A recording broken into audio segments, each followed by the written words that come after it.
अस्सलाम वालेकुम जी, सोहराब बरकत आपसे मुखातिब है। ज़हीर मुनीर बनाम रियासत पाकिस्तान केस, बदनाम ज़माना पाकिस्तान की तारीख का केस, उसके हवाले से बातचीत करेंगे। कुछ यही हाल दिल है, बताना भी नहीं चाहते, बताना भी जरूरी है। बहरहाल जो आज कोर्ट के अंदर कार्रवाई हुई है, उसके बाद लाहौर के अंदर जो स्टाक हैं,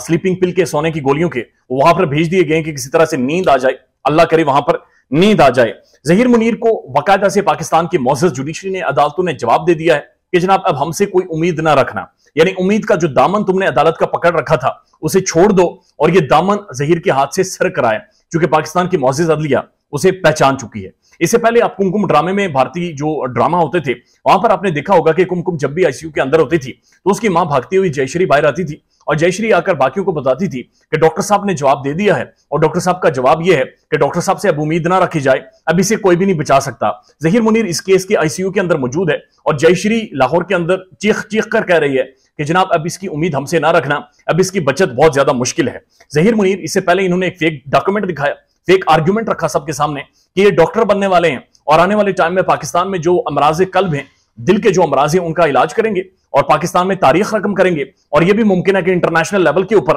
बतौर डॉक्टर पाकिस्तान के लिए लॉरल्स और ग्लोरी लेकर आए। जब यही उम्मीदें पाकिस्तान में सब ने, कम से कम मेरे जैसे नौजवानों ने, जो नालायक लोग हैं, हम सब ने जब उम्मीदें ज़हीर मुनीर से बांध ली थी, एक ऐसा डॉक्टर आने वाला है जो कि पाकिस्तान के लिए ग्लोरी लेकर आएगा, उसी दौरान जो उनका कॉलेज था उन्होंने वो सर्टिफिकेट सामने रखा था और सर्टिफिकेट के मुताबिक ज़हीर मुनीर मेरिट ही क्वालिफाई नहीं कर पाया था। लुगड़ था तो स्कूल के अंदर उसने क्लास भी अटेंड नहीं की, क्लासरूम बंक करता रहा, वहां से भागता रहा, तो किस तरह से डॉक्टर बन सकता था। अब उसी तरह के मेरिट का फरला पाकिस्तान की मुअज़्ज़ज़ जुडिशरी ने सामने रखा है और ज़हीर मुनीर ने बड़ी कोशिश की थी कि पाकिस्तान के कानून के अंदर जो लैक्यूनाज़, जो खामियां हैं, उनका इस्तेमाल करते हुए ये अगवाकारी से किसी तरह से अपनी जान छुड़ा ले, किसी तरह से कोई सेफ एग्जिट निकालकर फेस सेविंग हो जाए और किसी तरह से मुल्क से बाहर भाग जाएं या कम से कम कराची के अंदर से निकल आए। लेकिन पाकिस्तान की जुडिशरी पहचान चुकी है, पाकिस्तान का लॉ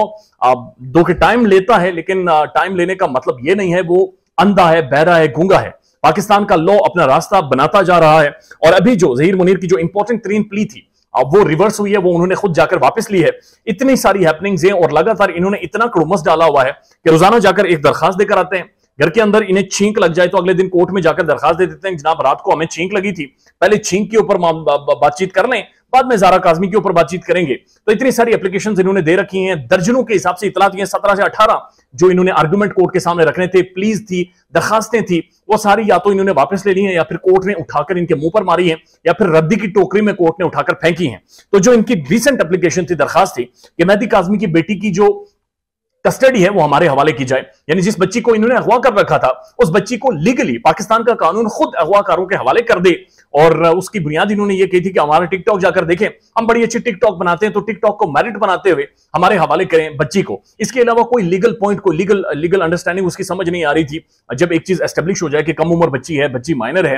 ये भी चीज एस्टेब्लिश हो जाए कि बच्ची कॉन्सेंट के साथ, पेरेंट्स के साथ जाना चाह रही है, ये भी एस्टेब्लिश हो जाए कि इनकी सीडीआर्स वहां से मिली हैं बच्ची को उठाने के लिए, अगवा करने के लिए, बाकायदा से एक गैंग, एक मुनज़्ज़िम गैंग वहां पर मौजूद था, तो उसके बाद ये दरखास्त कोर्ट के सामने रखना मेरे ख्याल में पाकिस्तान की जुडिशरी, पाकिस्तान के जजेस का मजाक उड़ाना था। लेकिन इतलात ये है कि आज कोर्ट के अंदर जाकर दोनों हाथों से इन्होंने वही एप्लीकेशन जज साहब के सामने से उठाई, जज साहब सिर्फ इन्हें घुरियां बरते रहे और ये उठाकर उल्टे पांव पीछे बाहर आए हैं और दरवाजे से बाहर निकले और अभी तक उल्टे पांव चल रहे हैं, चूंकि इन्हें भी अंडरस्टैंडिंग हो गई है, समझ आ गई है और बार बार ये अपनी दरखास्तें जो कोर्ट के सामने आर्गुमेंट रखना चाह रहे थे, जो चीजों को डिले करवाना चाह रहे थे, ये अब वापस लेने के चक्रों में है। और ये जो कुछ एक चीजों को मजीद डिले कर रहे हैं वो सिर्फ इस वजह से चूंकि इन्हें सजा नजर आ रही है। जिस तरह से बकरा कुर्बानी के दौरान बकरे को छुरी नजर आ रही होती है, जब उसकी कुर्बानी हो रही होती है तो कहा जाता है कि उसे छुरी नजर आ रही है, इसी तरह से इन्हें बाकायदा सी सजा रिटन ऑन वॉल है कि ये गैंग फड़ा गया है और ये गैंग अपने अंजाम तक पाकिस्तान की तारीख में पहुंचेगा। ख्याल रखिएगा अपना, अल्लाह हाफिज।